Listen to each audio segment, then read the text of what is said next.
Ces 2 jours et demi de repos passèrent très vite.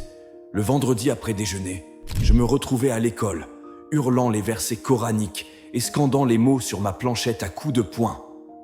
Une mèche de cheveux ornait le côté droit de ma tête. Elle tournoyait aux 4 vents pendant que j'apprenais frénétiquement ma leçon. Mes doigts me faisaient de mal à force de cogner sur ma planchette de bois. Chaque élève se livrait à ce jeu avec passion. Le maître somnolait, sa longue baguette à la main.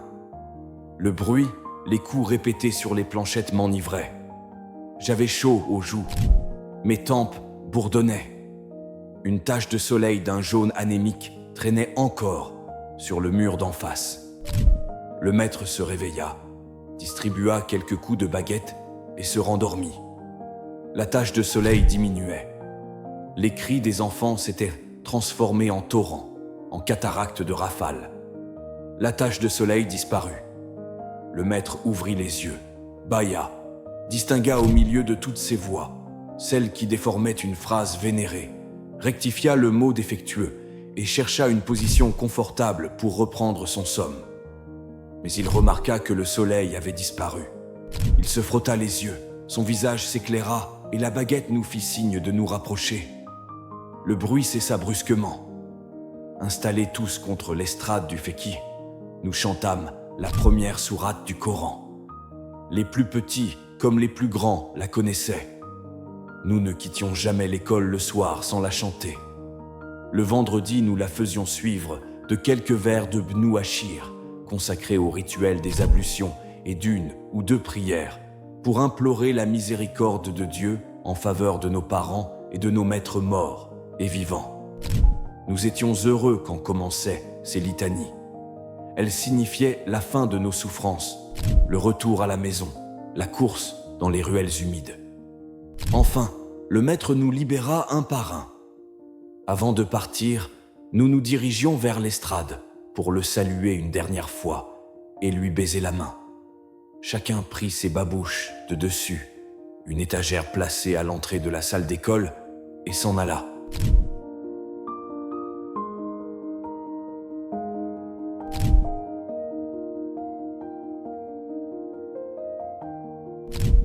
Il faisait déjà sombre quand j'arrivais à la maison. En attendant le retour de mon père, je mangeais un morceau de pain sec, sortis ma boîte à merveilles et me plongeais dans la contemplation de mes richesses. Le cabochon de verre me fascinait toujours. Je ne cessais de le toucher, de le regarder par transparence, de le serrer avec tendresse contre ma joue. Ma mère alluma une énorme bougie fichée dans un chandelier de cuivre. Ce soir, la chambre de Fatma Bziouya brillait d'un éclat inaccoutumé. Ma mère s'en aperçut. Sans quitter sa place, elle interpella notre voisine. « Fatma, tu célèbres un mariage. Pourquoi fais-tu brûler plusieurs bougies? Que dis-tu? Une lampe? Attends, j'arrive. » Ma mère se leva, se dirigea vers la pièce d'en face. Je la suivis. Oh, merveille! Au centre du mur, une lampe à pétrole était accrochée. Une flamme blanche et paisible dansait imperceptiblement dans un verre en forme de clarinette. Une glace, placée derrière, intensifiait la lumière. Nous étions, ma mère et moi, complètement éblouis. Ma mère dit enfin: « Ta lampe éclaire bien, mais n'y a-t-il pas de danger d'explosion, des risques d'incendie? On dit aussi que le pétrole sent très mauvais. » Bziouya risqua timidement. « Je ne crois pas qu'il y ait de danger. Plusieurs personnes du quartier se servent maintenant de ces lampes. Elles en paraissent très satisfaites. Vous devriez en acheter une. La chambre paraît plus accueillante et plus gaie. » répondit ma mère en allongeant les lèvres. Oui, une lampe, certes, éclaire mieux qu'une bougie, mais elle est moins jolie qu'un chandelier de cuivre. Ma curiosité tomba. Elle me prit la main, me ramena chez nous. Elle ne dit plus rien jusqu'à l'arrivée de papa. Elle prépara le dîner comme à l'ordinaire, disposa la petite table ronde, rassembla à portée de sa main les accessoires pour le thé. Lorsque mon père franchit le seuil de la chambre, je me précipitai pour l'accueillir. Sa face devint rayonnante. Il se baissa, me saisit sous les aisselles et me souleva à la hauteur de son visage. « Redevient lourd, c'est infidèle. C'est bientôt un homme. » Non, je serai un homme quand j'aurai une belle barbe. À la saison des pastèques, j'ai eu me frotter les joues avec leur jus. Aucun poil ne me pousse. Et c'est encore la saison prochaine. Peut-être obtiendras-tu quelques résultats. Tu auras alors une belle barbe noire. Toi, papa, tu as 2 poils blancs à ta barbe. Je vois que tu vieillis. Non, non, c'est une simple envie. Il vaut mieux avoir une goutte de lait dans ses poils de barbe qu'une figue ou une grappe de raisin le bout du nez. Cette remarque provoqua chez moi de grands éclats de rire. Le dîner était délicieux. Un mets que je préférais entre tous. Des pieds de mouton aux pois chiches. Nous mangeâmes copieusement. La table débarrassée, ma mère nous servit du thé à la menthe et parla des menus événements de la journée. Mon père sirotait son thé et répondait rarement. La lumière baissa une seconde. Ma mère moucha la bougie avec une paire de ciseaux rouillés. Elle en profita pour déclarer que les bougies devenaient de moindre qualité, qu'il en fallait une tous les 3 jours et que la pièce paraissait lugubre avec toutes ces ombres qui s'amassaient dans les angles, dit-elle pour conclure. Tous les gens bien s'éclairent au pétrole. Ces propos laissaient mon père dans une indifférence totale. Mes yeux brillaient de curiosité. J'attendais son verdict. J'admirais intérieurement l'habileté de ma mère. Je fus déçu. Sans commentaire, mon père se prépara pour dormir. Je gagnai mon lit. Je rêvais cette nuit d'une belle flamme blanche que je réussis à tenir prisonnière dans mon cabochon de verre taillé en diamant.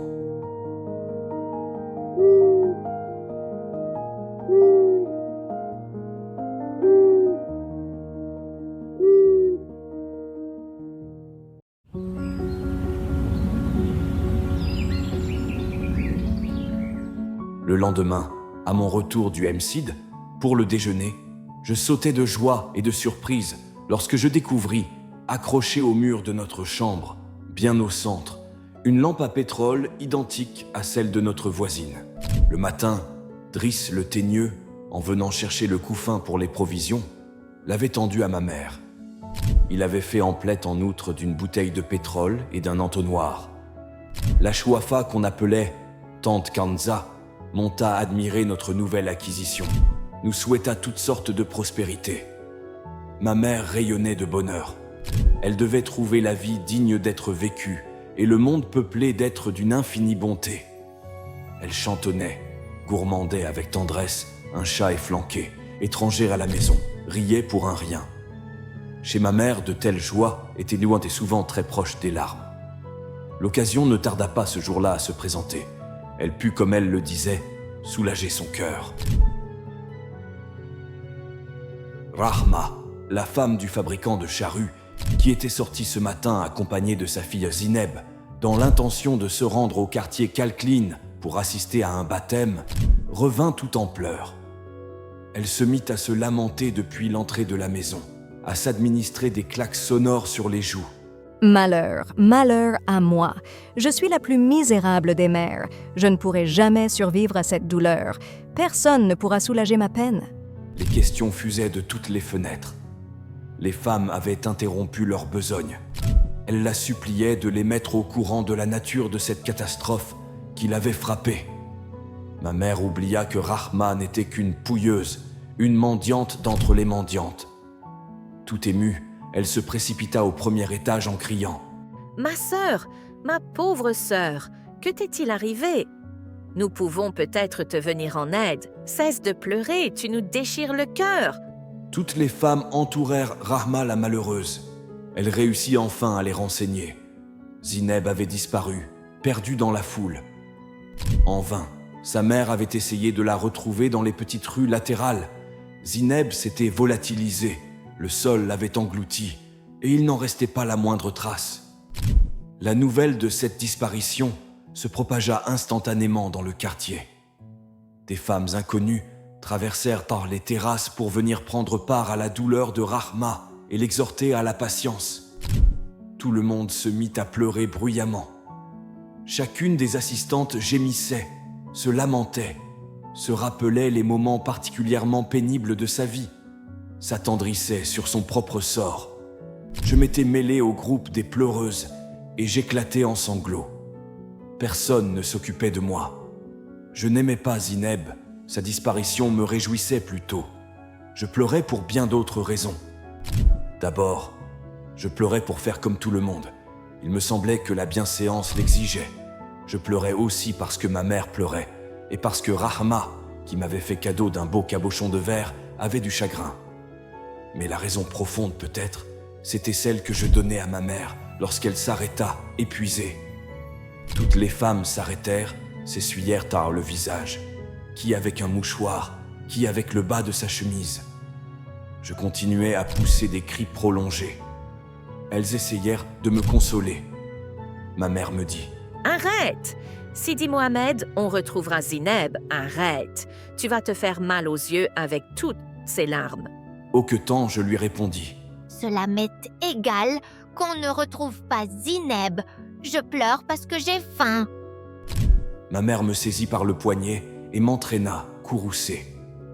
Je déjeunai tout seul et je partis à l'école. L'après-midi se passa pour moi comme les autres après-midi. Je vociférais les versets sacrés, tapais sur ma planchette. Le soir, après avoir récité ma leçon, je repris le chemin de la maison. Je m'attendais à la trouver sens dessus dessous. Il n'en était rien. Silencieuses, les femmes soufflaient leur feu, remuaient leurs ragoûts, écrasaient dans des mortiers de cuivre leurs épices. Je n'osais pas interroger ma mère sur les aventures de Zineb.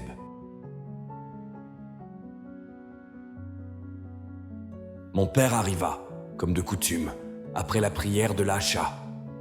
Le repas se déroula simplement, mais à l'heure du thé, maman parla des événements de la journée. Cette pauvre Rama a passé une journée dans les affres de l'angoisse. Nous avons toutes été bouleversées. Que s'est-il passé? Tu connais Alal, le fournier qui demeure à Kalkliin? Si, tu dois le connaître. Il est marié à Khadija, la sœur de notre voisine Rahma. Il y a 1 an, ils sont venus passer une semaine ici chez leurs parents. Ce sont des gens honnêtes, pieux et bien élevés. Mariés depuis 3 ans, ils désiraient vivement avoir un enfant. La pauvre Khadija a consulté les guérisseurs, les fekihés, les sorciers et les chouafas sans résultat. Il y a 1 an, ils sont allés en pèlerinage à Sidi Ali Bou Sergin. Khadija se baigna dans la source, promit au saint de sacrifier un agneau si Dieu exauçait son vœu. Elle a eu son bébé. Depuis 6 jours, la joie du ménage est à son comble. Demain, on procédera au sacrifice du nom. Mon père osa faire remarquer qu'il ne voyait pas dans cet événement motif à angoisse. Mais ma mère l'interrompit et déclara qu'il était incapable d'écouter jusqu'au bout un récit. Attends, je commence à peine, tu m'interromps tout le temps. Rahma était donc invitée au baptême et à la cérémonie du nom. Son mari lui acheta une belle robe parsemée de fleurs multicolores. Elle sortit son foulard de mariage, le beau foulard rouge à décor d'oiseaux, habilla de neuf sa fille Zineb et elles partirent de bonne heure ce matin. Elles passèrent par Mekchatin, Sepharine, El Ouadin.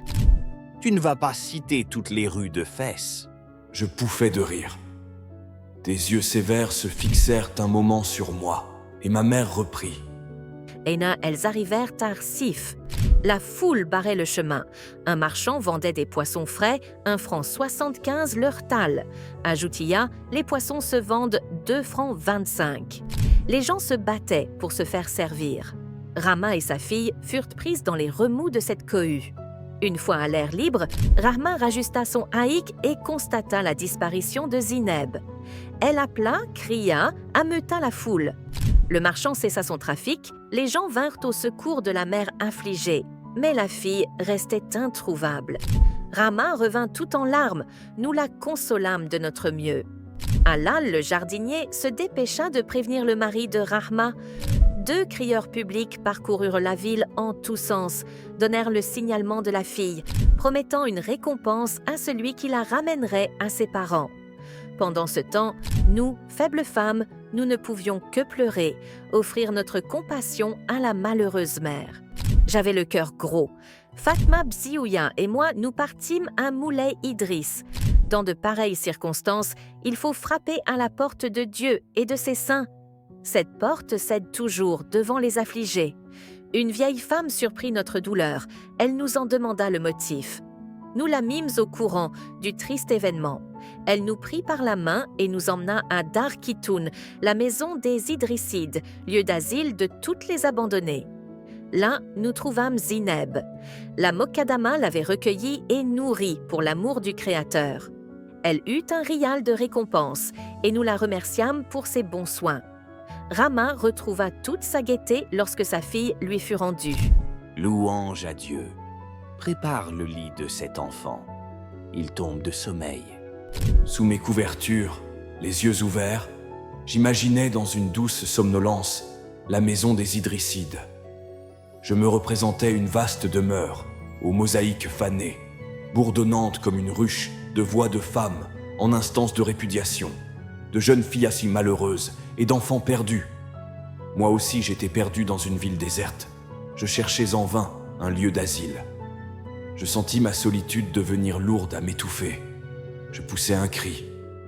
Une parole douce vint de loin apaiser ma fièvre et je tombais dans le noir, rassuré, détendu, le souffle calme.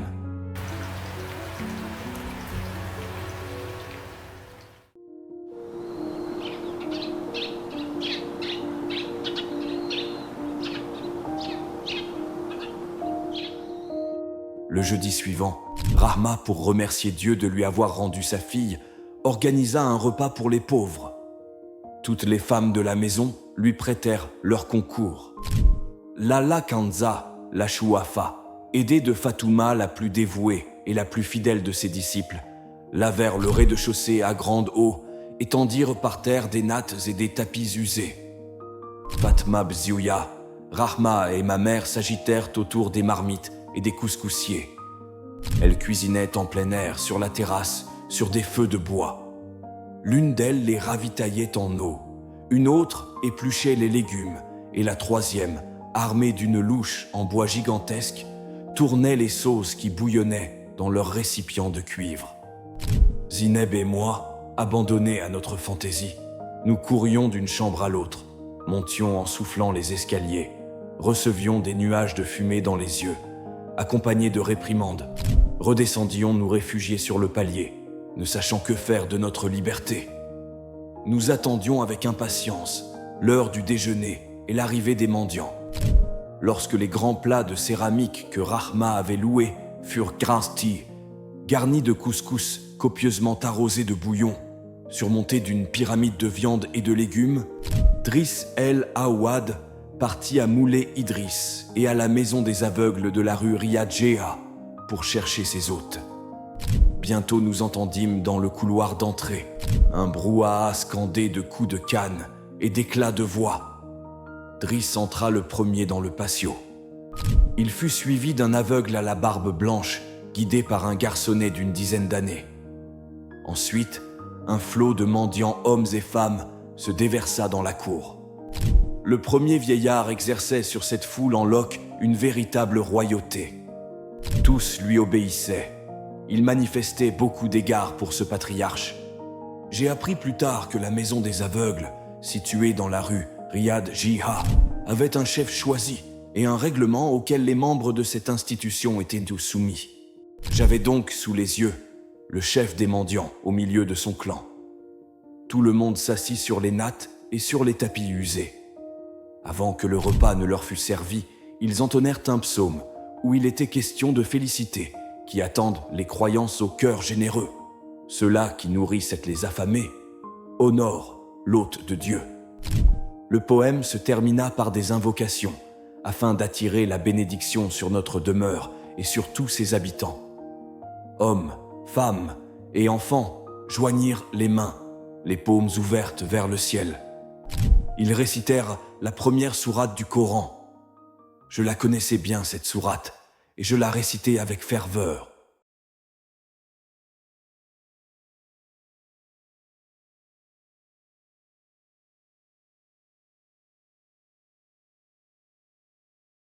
Nous passâmes nos mets sur nos visages. Le couscous parut. Autour des plats posés à même les nattes, les mendiants s'installèrent pour manger. Des bols de terre cuite, décorés au goudron, circulaient de plein d'eau. Les mendiants mangeaient et buvaient avec dignité, sans hâte, sans agitation. Rassasiés, ils se léchèrent soigneusement les doigts, s'essuyèrent avec des torchons mis à leur disposition. Au signal de leur chef, ils commencèrent la psalmodie d'un chapitre du livre saint. Les murs de notre maison, qui avaient nous voir et souvent renvoyé le bruit des crotales et des gangachères à la chouafa, vibraient, sanctifiés par les versets sacrés. Le chapitre choisi était particulièrement long. Il fut chanté sur un rythme plein de majesté. Les aveugles dans leur haillons, clamant avec conviction la parole de Dieu, revêtaient une noblesse et une grandeur qui frappaient l'imagination. Après une dernière invocation prononcée par le patriarche des aveugles et ponctuée du mot « Amin » par le chœur des assistants, l'assemblée se leva. Les cannes sonnèrent sur nos mosaïques éteintes. Les mendiants s'en allèrent, multipliant les remerciements, les formules de bénédiction. Rahma, radieuse, invita les voisines et quelques femmes venues des maisons mitoyennes, les rassembla dans sa chambre, leur servit un excellent ragoût de viande au cardon, un couscous aux pois chiches, des salades d'oranges au sucre et à la cannelle. Maman prépara le thé à la menthe. Toutes jacassaient, riaient très fort, se taquinaient mutuellement, poussaient des you-you. Avant de se réunir pour le repas, ma mère et les autres voisines avaient changé de robe. Elles tirèrent de leurs coffres des cafetans aux couleurs chatoyantes, des définas ornés de fleurs et pour se coiffer de riches foulards de soie. La fête dura jusqu'au coucher du soleil. Elle se termina sur la terrasse avec d'autres you-you, d'autres vœux et la promesse de se voir. Pendant tout ce temps, personne ne s'était occupé de moi. J'avais mangé avec Zineb dans un petit plat qui m'était personnel et dont mon père m'avait fait cadeau la veille de la fête du mouton. Nous avions réussi à avoir du thé que nous avions transvasé dans une théière de fer blanc, jouet de Zineb, et pour finir, nous nous étions battus.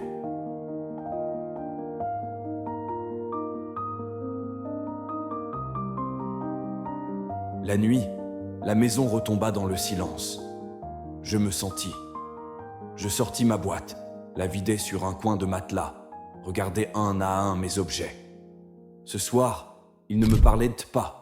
Ils gisaient inertes, maussades, un peu hostiles.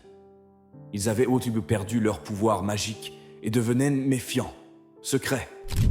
Je les remis dans leur boîte. Une fois le couvercle rabattu, ils se réveillèrent dans le noir pour se livrer à mon insu à des jeux fastueux et délicats. Ils ne savaient pas dans leur ignorance que les parois de ma boîte à merveilles ne pouvaient résister à ma contemplation. Mon innocent cabochon de verre grandit, se dilata, atteignit des proportions d'un palais de rêve, s'orna d'étoffes précieuses. Les clous, les boutons de porcelaine, les épingles et les perles changées en princesses, en esclaves, en jouvenceaux, pénétrèrent dans ce palais, jouèrent de douces mélodies, se nourrirent de mets raffinés, organisèrent des séances d'escarpolettes, volèrent dans les arbres pour en croquer les fruits, disparurent dans le ciel sur l'aile du vent en quête d'aventure. J'ouvris la boîte avec d'infinies précautions afin de jouir plus intensément du spectacle. L'enchantement disparut. Se trouvait simplement un cabochon de verre, des boutons et des clous sans âme et sans mystère. Cette constatation fut cruelle. J'éclatai en sanglots. Ma mère survint, parla de fatigue, m'emmena dormir.